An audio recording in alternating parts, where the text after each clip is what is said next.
The need for first aid training. Emergencies are unexpected occurrences that may lead to sudden deaths and incapacitating injuries, especially if timely help is not readily available. Causes can be accidents, sudden illnesses, natural and human-induced disasters, and situations of armed conflicts and violence. In such situations, where someone is injured or having a life-threatening medical emergency, it matters significantly to be of help and consequently prevent profound disabilities or even the loss of lives. For someone to be able to help effectively, it is important that the person should be adequately trained in first aid and willing to do so, as taking immediate action and applying the appropriate techniques makes a difference when saving lives. A trained first aider is a valuable resource during emergencies, at home, in the workplace and in the community, and especially when involved in emergency and disaster response, such as a Red Cross first aider or responder.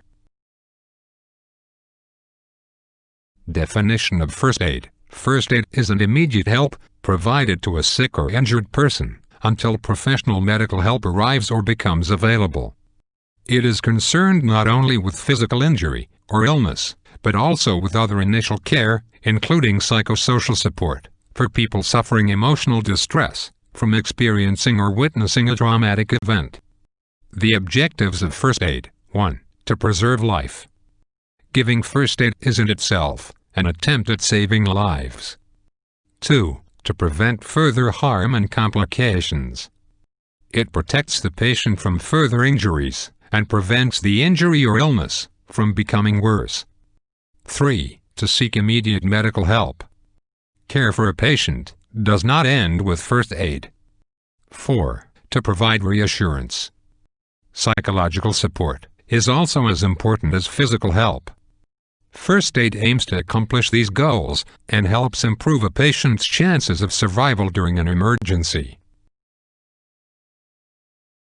Concepts and principles of first aid, including legal concerns, scope and limitation. First aid does not imply medical treatment and is by no means a replacement for such. Its scope and limitations are generally based on the concept of protection. Protection includes the application of basic techniques to ensure the comfort, safety, and well-being of an ill or injured person. Improvisation.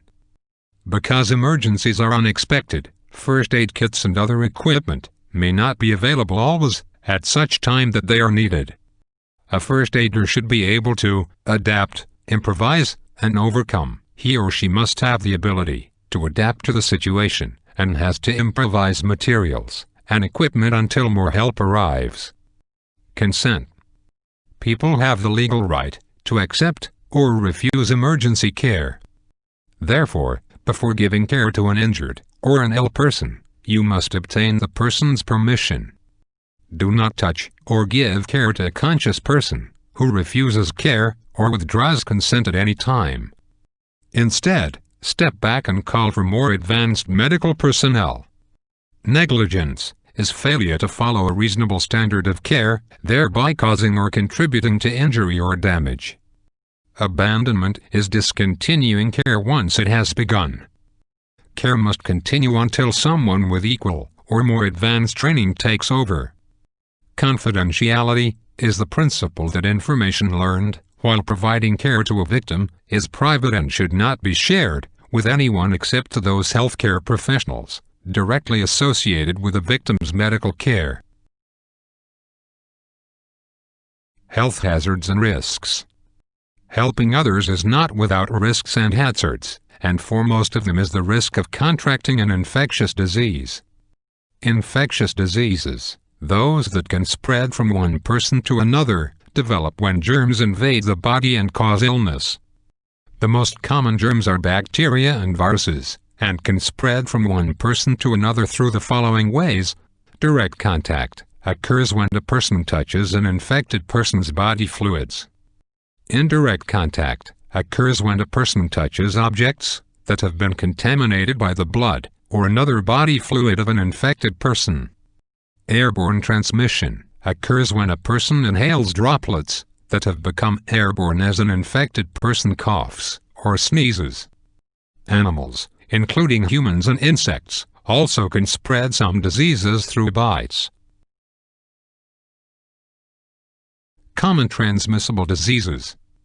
As a first aider, it is important to be familiar with diseases that can have severe consequences if transmitted, especially when responding to emergencies. These include the following. Herpes is a viral infection that causes eruptions of the skin and mucous membranes. Meningitis is an inflammation of the brain or spinal cord caused by a viral or bacterial infection. Tuberculosis is a respiratory disease caused by bacteria. Hepatitis is a viral infection of the liver. Human immune deficiency virus is the virus that destroys the body's ability to fight infection. The resultant state is referred to as acquired immune deficiency syndrome, AIDS. Coronavirus disease of 2019, or COVID-19, according to the World Health Organization, is an infectious disease caused by a newly discovered coronavirus. Most people infected with the COVID-19 virus will experience mild to moderate respiratory illness and recover without requiring special treatment. Older people and those with underlying medical problems, like cardiovascular disease, diabetes, chronic respiratory disease, and cancer are more likely to develop serious illness. Prevention and protection. Universal precautions are a set of strategies developed to prevent the transmission of blood-borne pathogens, and it focuses on blood and selected body fluids. Body substance isolation, or BSI, are precautions taken to isolate or prevent risk of exposure from body secretions and any other type of bodily substance. Regardless of the type of exposure risk, you must observe the following basic precautions and safe practices each time you prepare to provide care to prevent disease transmission. Avoid contact with blood and other body fluids, or objects that may be soiled with blood and other body fluids. Use barriers, such as disposable gloves, between the person's blood or body fluids and yourself. Use protective CPR breathing barriers. Before putting on personal protective equipment, such as disposable gloves, cover any of your own cuts, scrapes or sores with a bandage. Do not eat, drink or touch your mouth, nose or eyes when giving care or before you wash your hands after care has been given. Avoid handling any of your personal items, such as pins or combs, while giving care or before you wash your hands. Do not touch objects that may be soiled with blood or other body fluids. Be prepared by having a first aid kit handy and stocked with PPE, such as disposable gloves, CPR breathing barriers, eye protection and other supplies. Wash your hands thoroughly with soap and warm running water when you have finished giving care, even if you wore disposable gloves. Alcohol-based hand sanitizers allow you to clean your hands when soap and water are not readily available and your hands are not visibly soiled. This video is about using disposable medical gloves. First, remove all jewelry and/or watches and perform hand hygiene thoroughly with soap and water or an alcohol-based hand rub. Because gloves come in a variety of sizes, choose a non-latex glove that fits your hand snugly.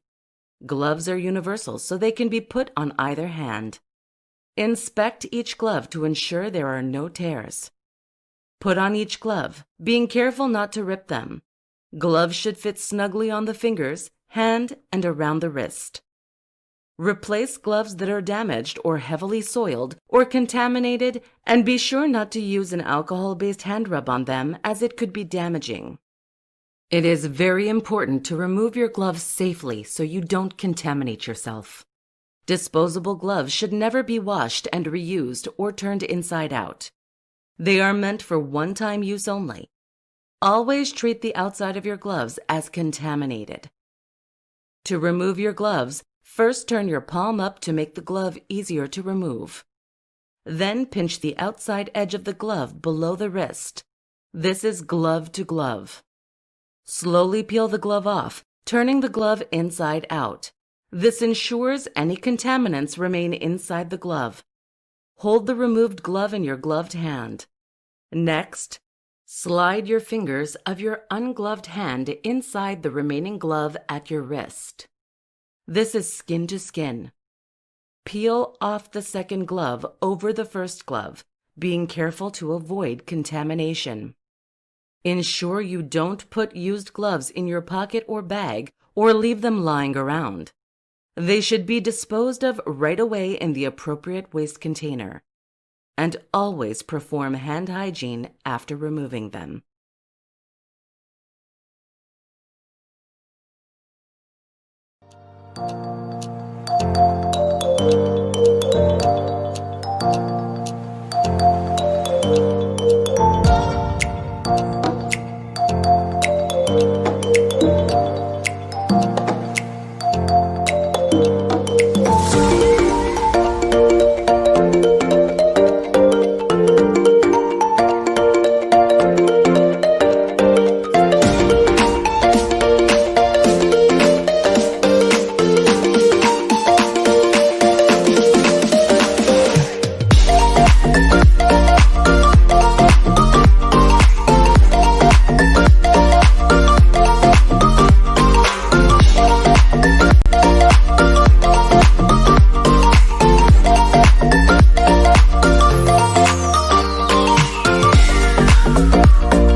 Question: which is not a good reason why we should take first aid training?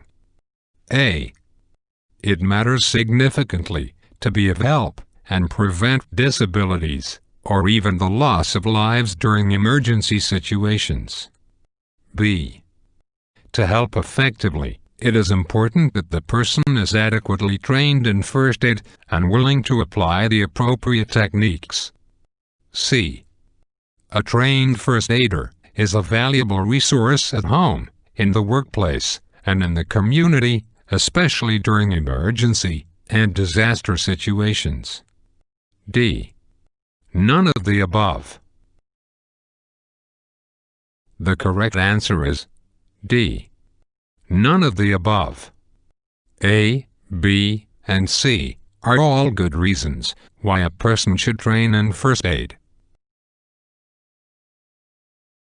Question: you found an injured person who is conscious and refuses help, but moments later turned unconscious. What should you do? A.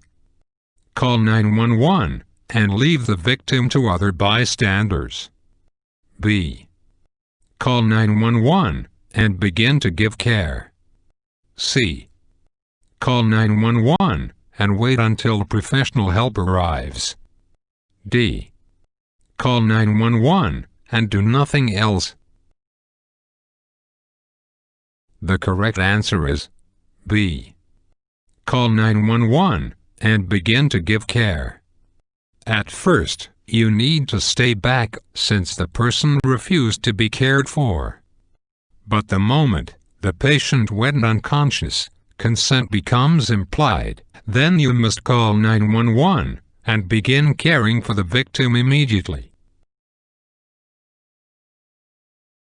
Question: how can you reduce the risk of disease transmission when caring for open, bleeding wounds? A. Apply direct pressure with bare hands. B. It is okay to make direct contact with blood. C. Use protective barriers, such as gloves or plastic wrap when caring for wounds. D. Wipe contacted blood with tissue paper. The correct answer is C. Use protective barriers, such as gloves or plastic wrap, when caring for wounds. Transmissible diseases can be acquired through direct contact with patient and bodily fluids. Using barrier devices are important to protect the first aider.